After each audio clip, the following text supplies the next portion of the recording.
Here we are, and we have liftoff. Good. We are sharing the screen there. Everyone can see the screen. Yeah, great. Looks perfect. Yeah. Good afternoon, everybody, or just early afternoon, and welcome to this afternoon's webinar. So we're going to talk about mortgages, all things mortgages today. The joyful topic, and hopefully everybody will take away some element that maybe they didn't understand or they didn't know about mortgages before now. This is very much an introductory session. Next week we're going to take it to another level in relation to what banks look for, what the actual mortgage process from start to finish looks like. So today is very much more a headline picture, but there's still a lot of information to go through today. So I'm obviously Mark Solon. Symmetry Financial is the name of the firm. We are a small boutique financial planning firm. We're based out of Dunboyne in County Meath. We've got 8 full-time staff, 1 part-time staff, and at the moment we're looking to recruit. So you know, anybody that is interested in breaking into the financial services sector and giving this job a crack, send on my details at the end of this, and that isn't a joke actually. So send on my details. I'm happy to chat. So yeah, in relation to what we're going to cover today, we are very much going to talk around the mortgage market, but the property market, because mortgages are connected with property. So we're going to have a quick look at 21, so the year that's just passed. We're going to have a review and a summary of what we think is going to happen in 2022. Then we're going to get into the topic, the mortgages, different types of lenders, how you should borrow, so how long you should borrow, how much you should borrow, this whole conversation and debate around the fixed term rates versus the variable rates. Again, this is just headline stuff, but you know, we get this queries on this, questions on this all the time. Perhaps you're listening in today and you already have a mortgage. So not going to be getting into a huge amount today in terms of switchers. But if you are in a mortgage already, a lot of what I'm going to cover will be relevant for you in terms of, you know, rate really is what we're going to be focusing on.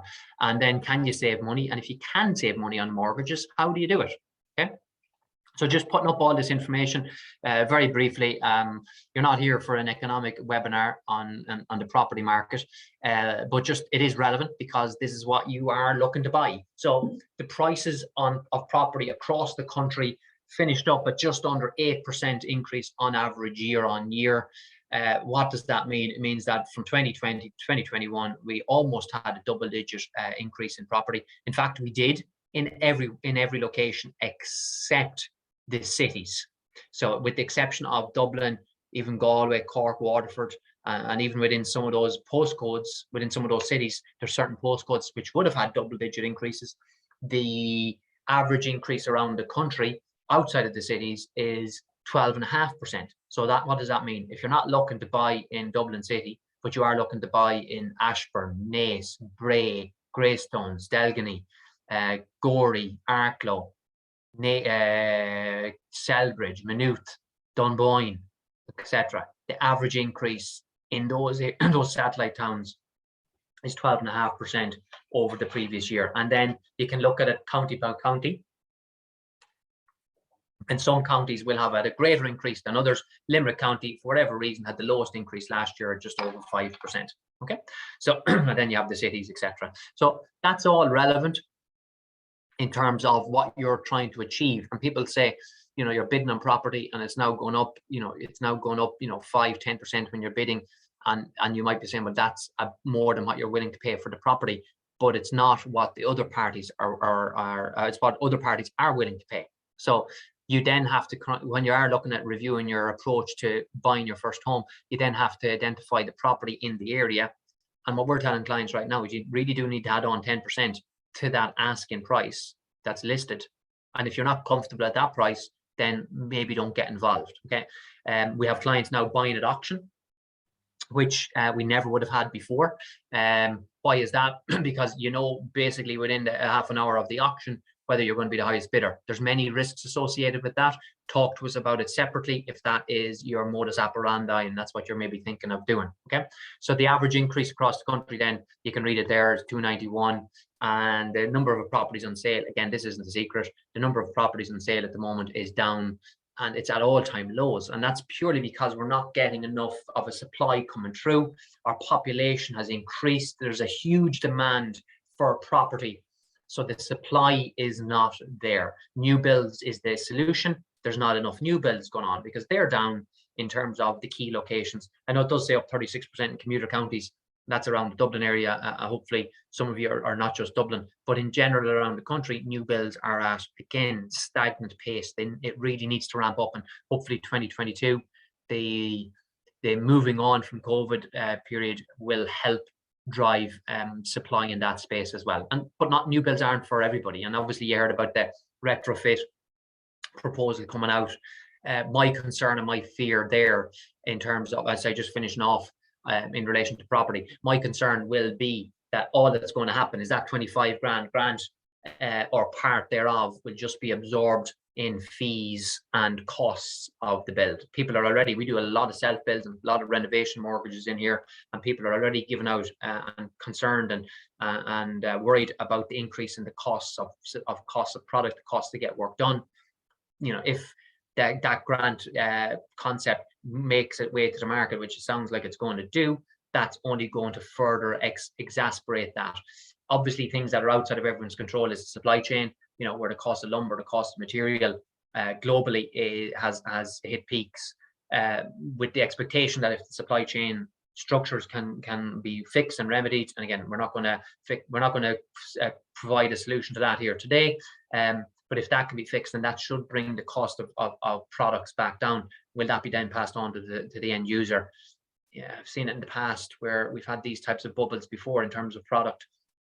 It doesn't always get passed on, or any reduction doesn't always get passed on back to the end user. So these are things that you do have to be aware of in the current property market in Ireland. So in terms of 2022, property has stabilized in some areas, in particular the higher end bracket in Greater Dublin, but anything in the 3 to 450 is still going to see significant significant demand. So hence the lack of supply is feeding the increases in prices. So if you're bidding in that bracket, that's why you're seeing the increases. Supply is an issue overnight. There isn't any overnight fix for that. We've just covered it.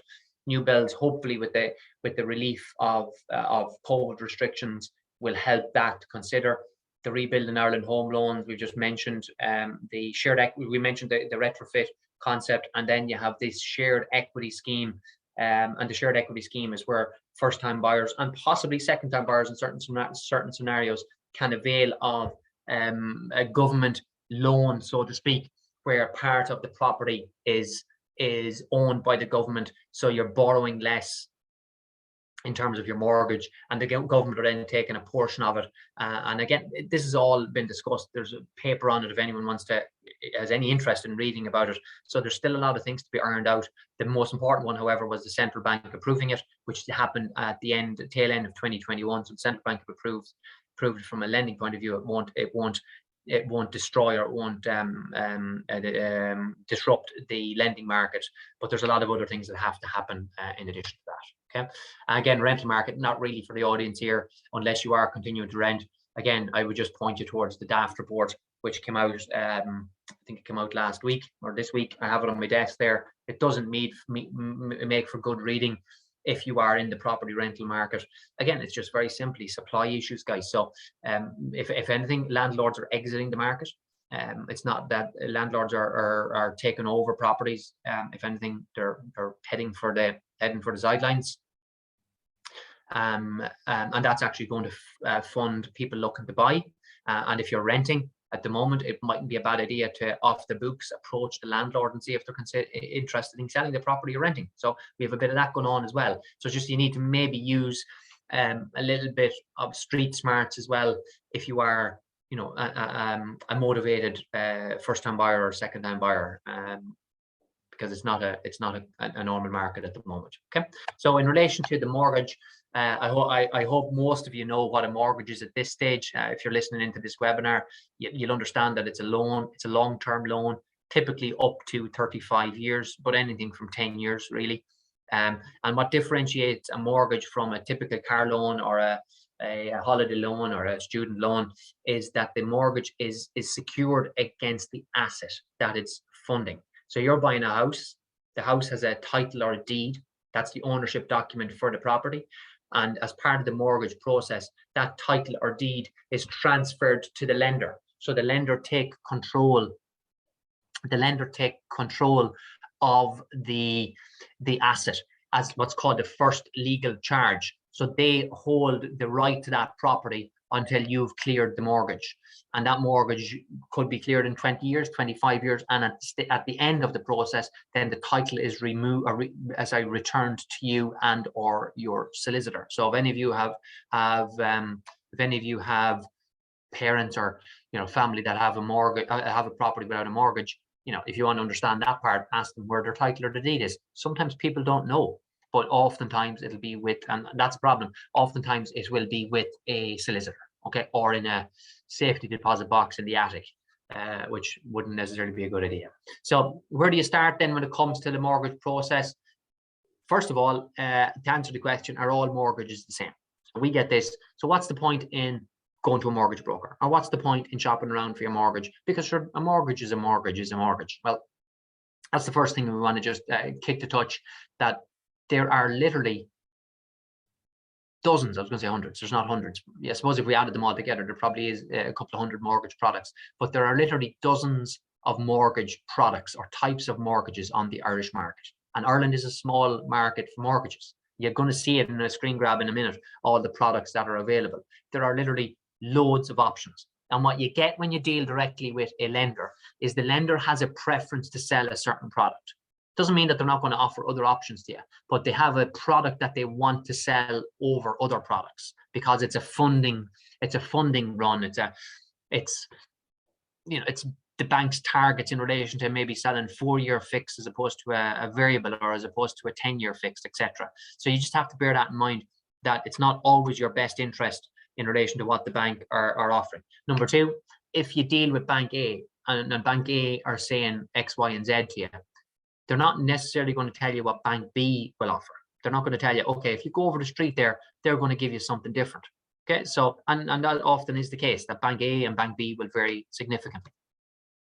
So when you are looking at that mortgage and you are looking to start out, some of the questions you need to bear in mind is, well, first of all, first-time buyer, second-time buyer, investor. So what category do you fall into? Switcher, I haven't put it in there, but in relation to, are you looking to move home for the second time? And if you are a SSB or second and subsequent buyer, are you selling your house? Are you going to hold on to your house? So there's questions there.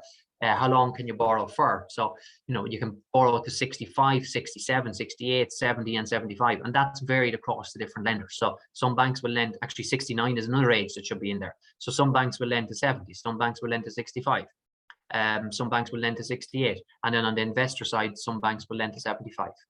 Proven repayment ability, this is uber important. If you take nothing more away from this webinar today, it is the following. Can you demonstrate to the bank that you can afford to pay that mortgage that you're proposing to take out based on your spending and or saving habits over the past 6 months?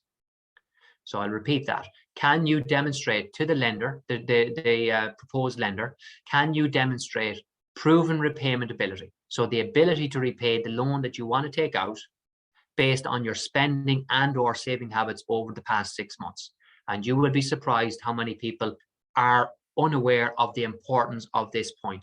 So you want to borrow 300 grand and you want to pay that back. It's 1,500 quid. You want to pay that back over a 30-year period, for example, and you're paying rent of 1,250. You also need to be saving a bare minimum in that example of 250, but more likely close to 500. And you'll see it when we show you the calculators. Okay. And if you don't have that, the banks aren't going to facilitate your application until such time as you can. I had a very busy day yesterday, and of the day meetings I had lined up yesterday, 2 clients ready to apply, and when we assessed their documentation, there was no proven repayment ability. So back to the drawing board there, and I need to assess their finance for the next 3 to 4 months. Okay, very common oversight on behalf of applicants. What is your makeup? What's the makeup of your income? Not is what makeup are you wearing? What is the makeup of your income? So have you got any variable income? So do you have bonuses? Do you have commission? Do you have overtime? Do you have shift work? Do you have allowances? Which of all of the above are guaranteed? Commission, for example, we had a query in yesterday, an individual who earned 60,000 in commission last year. Okay, my first question there is, what did you do in 2020 and 2019? Because if you don't have a track record of earning that commission, banks aren't really going to be interested in it. At best, we'll be able to include a third of that commission. Okay, are you employed in the public sector? If you're employed in the public sector, 2 lenders, actually 3 lenders, will allow us to use your salary scales, and you can go up the salary scales to borrow more. And it varies from lender to lender. Some will allow us to go up 1 point on the salary scale. Some will allow us to go up 2 points on the salary scale. If you're self-employed, we do loads of self-employed mortgages. We've got connections with various accountancy companies out there, and we do quite a bit in the webinar front for self-employed. But if your partner, I'm assuming none of you listening in today are self-employed, because you're employed with your companies providing you access to this webinar. But if your partner is self-employed, again, it's a completely different list of documentation required if you're self-employed. And on top of that, banks look at self-employed documentation differently depending on which bank you go to. Okay, how much have you saved? So what's your savings history? Are you a good saver? Is it savings that you're saving and not dipping into? So because, and this was the client yesterday, I'm sure I'm saving £1,000 a month. Okay, I'm looking at your savings account. I'm seeing that you're saving £1,000 a month, but I'm also seeing that you're taking 700 a month back out.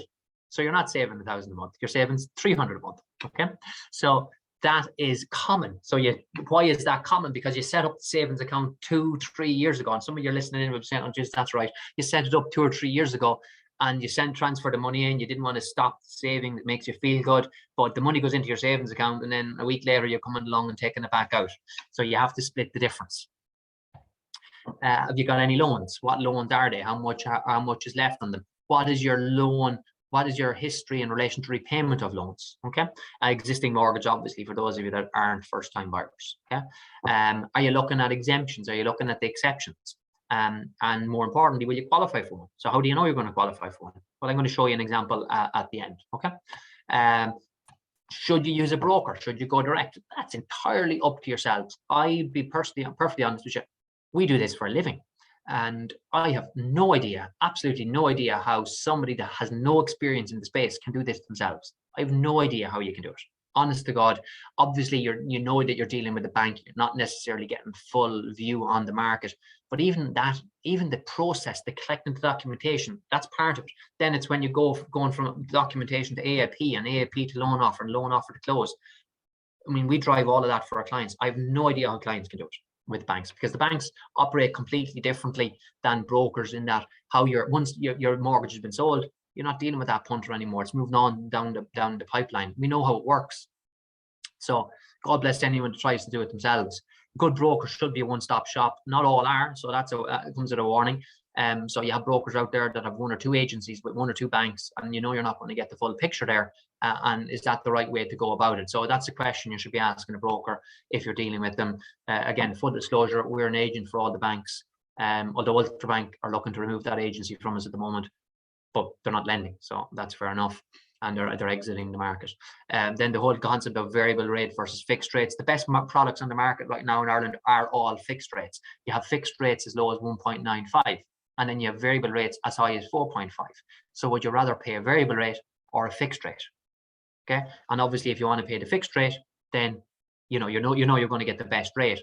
And then there's the issue of fixed rates. There's what's called breakage fees if you want to overpay that or pay it off early. But some banks, some of the more progressive lenders, will allow you to overpay even if you're in the fixed period. Okay, so that's changed a lot. Again, in the last since I've been in the business, in the last 3 years alone, that concept of overpaying a fixed rate mortgage has changed for the better. Then the longer term versus the shorter term fixed period. So as I said to you there, you can fix from 3 years. That's actually a typo. You can fix up to 30 years. You can't fix up to 35. So you can fix a mortgage up to 30 years. So apologies if that's a misleading point there. In relation to the cashback incentive, so we have this conversation with clients all the time in terms of should you go with the cashback option or should you go with the best rate? And the answer is fairly simple. If you have plenty of cash available and you're thinking long term, you don't need the cashback, then consider no cashback. But if you're going to the wall with all of your savings to get this house, now you own the house, you have the 4 walls, but you can't paint them, you can't decorate them, you can't furnish it, you can't do anything to the house because you've just used all of your savings that you have accumulated to buy the house. In that scenario, the cashback products are attractive. and they exist for that reason. I'm not saying they're the best products, they're gimmicks. They're absolute utter gimmicks. But because they exist, you then have to consider them. So you have a deal where you're borrowing 300 grand, you know, banks will give you anywhere between 1,500 to 9 grand to borrow that 3,000 euros. You know, if a bank is going to offer you 9,000 euros cash back, tax free, while you might be paying 100 euro a month extra for that mortgage, so long as you review that mortgage in the 3 to 5 year window after you've taken it out, there's nothing wrong with taking that cash back product. But there is caveats and there's warnings in relation to what happens in 3 to 5 years. So can you switch? Can you review it? You know, what will your circumstances allow at the end of that 3 to 5 year period? Okay.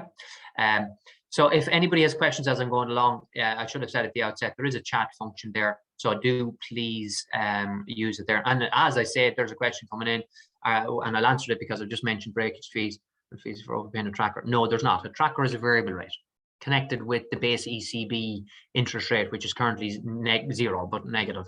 So you are fine on the tracker. There's no breakage fees or overpaying anything that's variable. Okay, so whoever asked that question. So I'll keep them going. Credit history, I'm going to talk about that now. Credit history is super important, guys. And, you know, if you have had any loans in the past, in particular with a credit union, that's where all the problems seem to stem from. If you've had a loan with the credit union in the past, you probably need to be running your credit report. Again, we've done a webinar on this for Umbrella Wellness. Maybe we'd rerun another one over the coming weeks. Just explain how it all works. But you use the central credit register, you generate your report. We can send you the instructions how to do it because it's not self-explanatory. It is quite complicated. We don't have an Experian structure in Ireland where you can just download it on Experian. You do have to go through the central credit register, and it is slow. It's cumbersome. Again, this was introduced by the IMF back in the concept was introduced by the IMF back in 2013 when they bailed us out. It was launched in 2017. But it's not fit for purpose as it is. And hopefully none of you listening, or even if you are a central bank, feed it back up the line because it has to be faster. You've clients wanting to get a credit report. It's taken 4, 5, 6 weeks to get a report back from the central bank at the moment. It's completely and utterly insane that I can't get a copy of my credit report in a second. So I should be able to say, I want my credit report. I'm going to log in. I'm going to download it with all my relevant data. Nope, not in Ireland. In Ireland, you have to submit all the documentation. It goes into a queue and you wait 4, 5, 6 weeks. And if there's something wrong in the documentation you submitted, you go back to the beginning of the queue. Totally insane how we're dealing with it. And I'm hoping that, and we're giving the feedback up the line, up to Brokers Ireland. I'm assuming other lenders and banks are as well, because it's such an important part of your financial history. So you need to know what you've been doing with your debt and what the banks can see, because they get access to this in real time. Okay, so when it comes to a few tips in relation to applying, do get your approval, do get your AIP in advance, just so you have an idea of what you can borrow. That's smart. Now, it mightn't be exactly as much as you want to borrow. You might be looking for an exception, but at least you know you've started the process. Okay, and amending an AIP is a lot faster than applying for an AIP. Okay, so you can amend an AIP in a few days, whereas applying for an AIP, you're collecting the documentation and you are waiting for the bank to assess all your finances. That takes, you know, anywhere up to 3, 4 weeks, depending on the lender. Okay. If you do have an AIP, or if you don't have one, the estate agent will often look for one. If you are successful in bidding for a property, come to us. We can get a fast AIP turned around with a couple of the banks, just as an FYI. Okay. And then we do say focus on interest rates. Don't look at the upfront incentives. However, I am contradicting this. I have just contradicted that by saying, you know, there's nothing wrong with the cashback products in scenarios where they make sense. So if you're going to the wall with your savings and you've no cash back and there's no gift coming to you, you know, you want to change the kitchen when you move into the house, or you want to give it a lick of paint, or you want to put down new floors or change the bathroom, stuff that most people do to a second-hand house. Or even if it's a new build, you're buying a new build and you're using your Help to Buy grant and you don't have an awful lot of cash left over, you don't have a lot of cash left over, you are in a situation there where you can't even put floors in a new build. Yeah, because most new builds don't come with floors. You can't furnish it. So you'd be just standing at the island, eating out of, I don't know, plastic cartons for the first couple of months. Again, we've all been there, we've all done it. It's part of the journey, it's good crack. But the cashback incentives are there for that reason. Okay. How do mortgages differ if it's buy to rent? M is your name. You're talking about buy to lets. That's not for today's session. Okay. So, but if you want to learn about buy to lets, come to us. Let's give you some information at the end, but today is not a buy-to-let webinar. So CCPC is a good tool to use. So it's the Competition and Consumer Protection Commission. They provide information on all of the different products. You can do comparisons. Again, it has its limitations. You can't look at reviewing the mortgage in 3 to 5 years. You can't look at overpaying the mortgage, what impact that has on the product and on the interest you're going to be charged. It's very much a static tool for today, but with that in mind, it's a fantastic tool. It's the best one out there to compare a mortgage in its current scenario. But bearing in mind, it's not going to say, okay, you review this mortgage in 3 years' time, 5 years' time. Okay, yeah, you're going to pay a little bit more, but in 5 years' time, you're going to get whatever the best rate is in the market. So it's not going to give you that facility. That's where you need to be a little bit more hands-on and looking at the different circumstances and scenarios. Okay. In relation to how much you can borrow as a first-time buyer, for whoever of you are listening in, that's 90% of the value of the property, which does mean you need that 10% deposit. Some banks won't lend to you if you don't have some of that 10%. So you can't get a gift for all the 10 with some banks. Some banks will. So if your mommy and daddy or Help to Buy, or you've inherited money, or you've won money in the lotto, and that's giving you your 10%, some banks will still require that you bring some money to the table. So Avant will be one of those lenders, in that you need to be shown that, okay, yes, I have the deposit from a gift or from an inheritance, but I also have the percentage coming from my own savings. Okay. So if you're buying a house for 300k, you would need a 30k deposit plus costs. Okay. Help to Buy was 20, it's now 30. That's been extended. I should say 2022. It says 2020. So again, I'm living in a time machine there. But it is a 30k Help to Buy grant, and it is available up to the LTV, loan to value has to be 70%. So what does that mean? Is if I'm buying a house for 500k, I have to borrow a minimum of 350, and obviously it scales down. So if I'm buying a house for 300k, I have to borrow a minimum of 210. You can't borrow less. Again, I have a meeting this afternoon with a chap, and he's applying for the Help to Buy, and he didn't want to borrow the 70% because he has the cash, a very, very good savings history. Doesn't want to borrow wants to borrow less than 70, but he has to, because the Help to Buy is based on it. If you're a second-time buyer, then you're up to the 80%, up to 80% LTV. So you need to have the 20% deposit. So the same house, 300k, you need to have 60k of a deposit. And if you are, so if you don't have that 60k deposit, what can you do? You can, in scenarios, get what's called an exception, which we'll cover in a second, where you can borrow, in a second-time buyer, you can borrow up to 90%, but it is what's called a loan-to-value exception. Okay. The application is based on the multiple salaries, which we'll look at in a second. Okay. So if you're looking at this as an investor, so to answer the question just briefly, as an investor, if you are buying the property and you're presenting it as an investment, you need to bring a 30% deposit. 70% of the value is the loan. So you borrow 70, you bring 30, that gives you your purchase price. It is more expensive to invest in property in terms of interest rates and costs to buy the property, but there's a lot of it still going on. You can borrow up to 70% as a personal application, as a corporate, so that's through a business. And if you're looking at buying property through a pension, you borrow up to 50% of the value of the home. Okay. So in relation to exceptions or exemptions, this is where you want to borrow more than 3.5 times. Why am I borrowing more than 3.5 times? So my salary of 60, my wife's salary of 40, we can borrow 350, but it's not enough for what we want to buy. We can then apply to a bank to get an exception where we borrow more than 3.5 times our salary. Okay. For second-time buyers, the same applies. We have the same salary, but for second-time buyers, we want to borrow up to 400. So the banks will lend to second-time buyers on an exception basis as well. And then you have what's called the loan-to-value exemptions or exceptions, where you want to borrow as a second-time buyer mainly. It's in there in the rules for first-time buyers, but no banks apply it. So really, it's the loan-to-value exceptions is only applies to second-time buyers where you're looking to borrow more than 80%. So you're qualifying for the 80% with the 20% deposit, but you don't have the 20% deposit. You only have 10. The banks will assess your case and lend up to 90% on a percentage of the cases. Okay. Mark, if you have more than 10% saved for deposit, does it count in favor in any way with the lender? I'm not sure what your understanding is in account in your favor. What it means is, so again, if I buy a house for 300k, I'm borrowing 270. If I've saved 50k, I'm borrowing 250. So the loan to value in that scenario is less. Does it mean the bank are going to look more favorably on my application? No, it doesn't. The bank are going to assess you exactly the same way. If you came to the table with 500 grand and you're looking to buy a house for £1 million or 800 grand with a 300 grand mortgage, and I'm coming looking to buy a house for 350 with a 300 grand mortgage, we are both going to be assessed exactly the same way.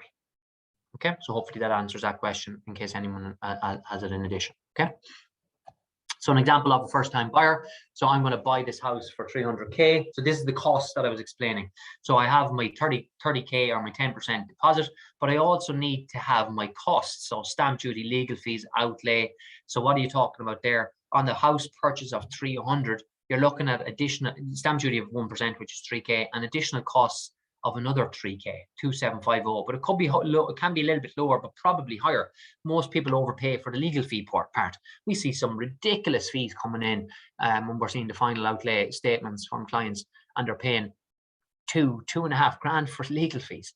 You can get legal fees from 850 plus VAT if you shop around. That's the professional fee now. But the way the solicitors do it is they ask you for the value of the house, where you're buying, and then they bundle everything in together. Oh, that's going to cost you total price 6 grand, 7 grand. What you're looking for is their professional fee. And hopefully none of you are solicitors. I'm not upsetting anybody here, but you don't overpay for the same process you're going to get somewhere else. Okay, and it's called conveyancing. So you're looking for a solicitor that has experience in conveyancing. So if your Uncle Mick or your Auntie Mary is a solicitor and you're planning on using them for the purchase of your first home, are they conveyancing solicitors? Or are they just helping you out? If they're not conveyancing solicitors, you're in for a world of pain, and you and your Uncle Mick or your Auntie Mary are going to fall out. So make sure you use a solicitor that is up to date and constant dealings with the banks. Okay, that's one of the first questions we ask for clients. If you're a solicitor, yeah. Are they conveyancing solicitor? Yeah, great. Are they familiar with the conveyancing dealing with this bank? Because you'll often find with solicitors, they're on a panel maybe with Bank of Ireland or AAB, and Bank of Ireland or AAB might say to their customers, oh yeah, go and deal with Mary over there. She's a great solicitor. But you're going to use Mary for Finance Ireland or ICS or Avant. They may have not a clue how to deal with Avant. Okay, so it's just bearing that in mind. Okay, so that's the first-time buyer scenario. Second-time buyer scenario is the same picture, except the deposit is 60k. Costs and everything will be the same, unless you're getting a loan to value exception. The deposit is going to be the difference there. Okay, and then that's where the cash back might be attractive to somebody. You know, I'm going to get cash back to help recoup some of these costs. If it's I don't have the investor one in there. I must have hidden the slide. So a question came in there then very quickly. Will banks look at any overseas debt you might have and assess in your application, even if this isn't mentioned to them by the borrower?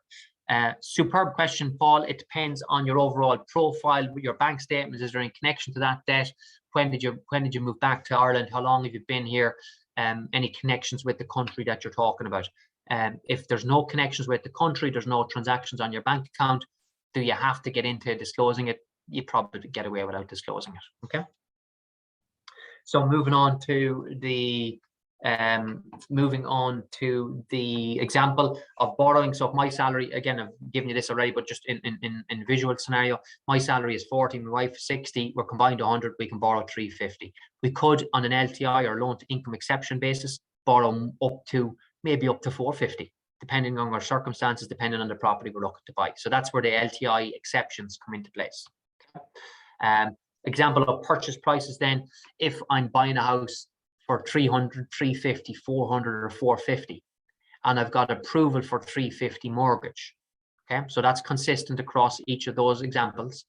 How much, as a first-time buyer and a second-time buyer, how much of a deposit do I need? So you can look down through it there. I'm not going to read down through them all, but the first example on a house of 300k, I have approval for 350. I can only borrow 270 because the house is 300 and I have to give the 10% deposit. So I'm only borrowing the 270. As a second-time buyer, I can only borrow 240. And then at the top end, a house worth 450, I'm approved for 350. I need my 100k deposit. And as a second-time buyer, I also need the 100K deposit. Okay. Which bank is right for you? Now, this is what I was talking to you about in relation to the products. Voila. So this is all of the products with the different banks in Ireland as we speak. And I have included Ulster Bank because I believe they're still doing business if you are a Ulster Bank customer. But even on that basis, I mean, there's a lot of them have left the bank with the expectation of the takeover. But I've left them there for now. They may not be there going forward. So with the exception maybe of Ulster Bank, these are the rates across all the banks, across all the different LTVs, 1 to 7. And then page number 2. So I put a question mark in KBC and put an X. Sorry, I should have put that up. An X on Ulster Bank. And I have outlined an example. I have outlined a couple of examples there, highlighted them for you in relation to, the 1.95 rate with ICS and Avant versus 2.9, up as high as 2.95 with permanent TSB, 3% with Bank of Ireland, 2.75 with EBS, 2.25 with KBC. So across the line there, you can see comparison rates, and then up to the 3-year 80 to 90%, which would be most first-time buyers. You're looking at 2.2, up as high as 2.95, 3%.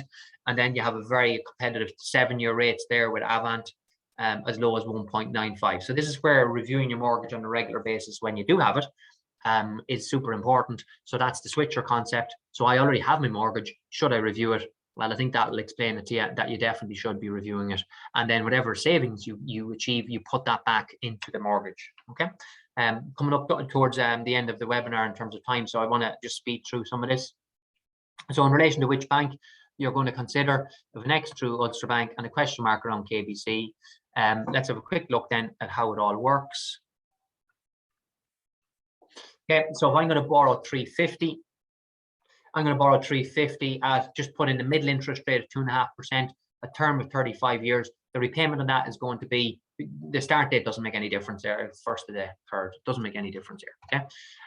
The repayment is 1382 a month, okay? So the cost of credit, so how much I'm going to pay for that will be 1470. Well, sorry, 147,853, so 147,800. So the total repayment will be almost 500,000 on the 350. If I went for a lower interest rate, it's 128. If I went for a higher interest rate, it's a lot more. So the importance then of reviewing the mortgage, if you go for the higher interest rate with the cashback concept, you need to make sure that you're going to start at the 3%, but that you're going to review it in 3 years' time and drop it back down to the 2.2. So you get the best of both worlds. Okay, I hope that makes sense to all or some of you. The way it works with the mortgage then, this is the scary bit. I'm going to put in there back at 2.5 because I know not everyone will go for the cheapest rate. So the way that mortgage repayment works, if you were borrowing that 300,000 or 350 over the 30-year period, you have your interest portion and you have your principal portion. That's the bit reducing the loan, and this is the bit that the bank make profit on. That's their interest. Okay, so in year 1 alone, you're going to pay, those of you that have really good eyesight, you'd be seeing there, you see there, you'd be paying up to 8,660 quid in interest in year 1.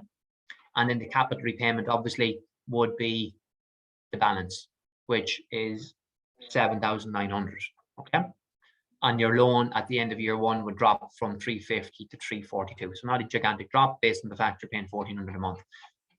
So just over 8.5 grand or 8,600 in year 1 is the interest, and in year 29 the interest is 222 quid. So you pay 222 quid interest in the last year versus almost 8,700 in the first year. That's how mortgages are structured. So for those of you that aren't aware of that, how can you defeat that? How can you utilize this? And this is where we love what we do, because this is, especially when it comes to the switchers. So if you decide every 3 years you want to pay 2.5 grand equivalent off your mortgage, and you just repeat that every 3 years, you're going to take your mortgage from 30 years down to 25. That's not bad. Okay, for 2.5 grand a year equivalent. So if you're saving, continuing to save, and we're not doing it straight away, we're doing it in 36 months time. So we're going to say, okay, every 3 years we're going to have a little look at this mortgage of ours, and we're going to see, can we pay a little chunk off? Not in extreme, nothing that's going to put us under massive financial stress, or maybe it is. If you can't do it, you can't do it. If you can do it, it's a win-win. What's really important, if you do take this advice, and again, I am just throwing stuff at you here this morning, guys. So, we do this, which is on a one-to-one when the time is right. What's really important, if you do overpay, is you keep the monthly repayment the same.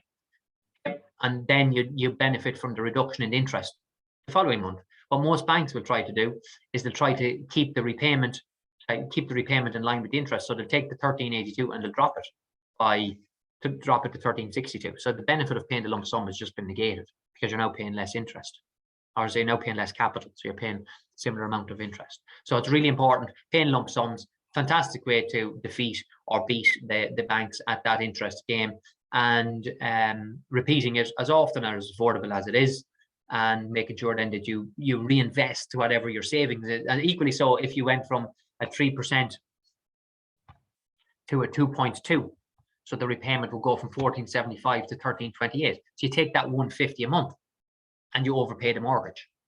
Okay, so you just keep the higher month, the 1475 repayment when you switch, and you then have the benefit of overpaying as well. Okay. I'm not going to get into examples with bank calculators today. I don't think we're going to have the time. So yeah, so I had one there, but we're literally on the 40-minute mark here now. So that's the max time frame for these webinars. Why consider us as a broker? Obviously, there's loads of brokers out there and loads of banks out there. What we do is we represent you. We don't represent the bank. We know what all the banks have to offer. Obviously, you're dealing with us the whole way through the process. All our meetings right now are Zoom, actually Zoom and Teams. So there's very little face-to-face, but it's available if it's required.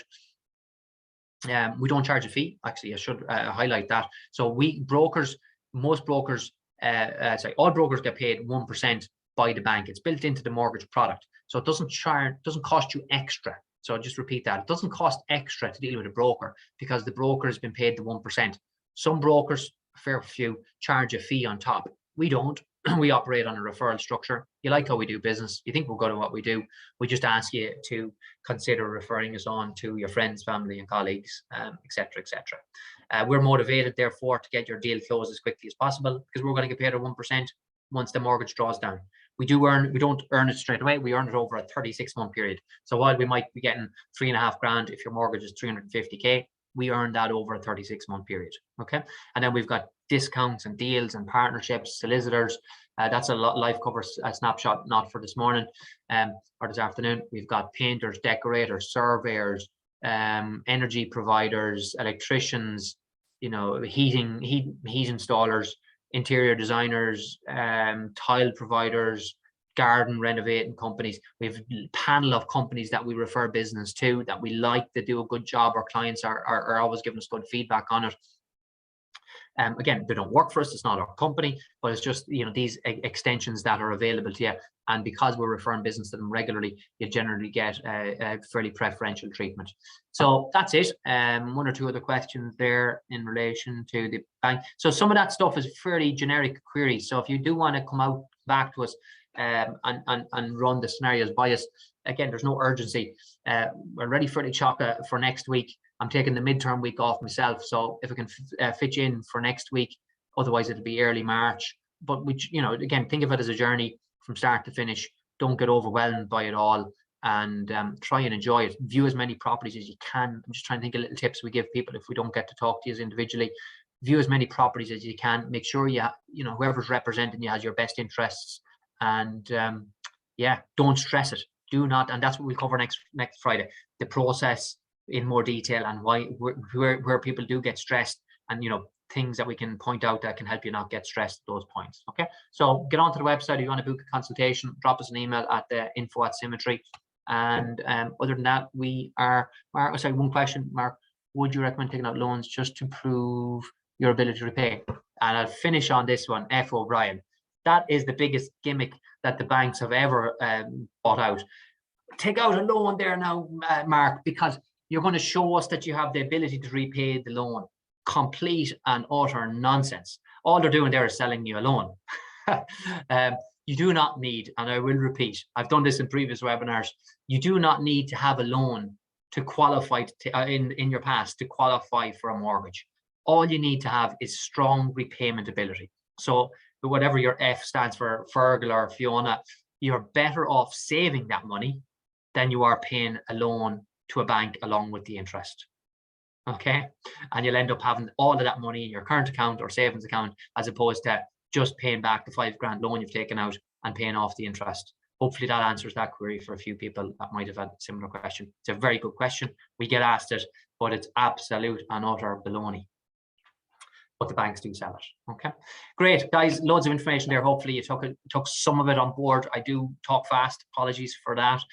Come back to us at your convenience, and very happy to help you. So that's the session over. Thank you very much. The webinar will be recorded, as you probably heard, and the slides will be provided in a PDF format. The calculators won't, but there's a couple of calculators on our website that you can access as well. Okay. With that in mind, I'll talk to everyone hopefully over the coming days, weeks, and months. Take care now.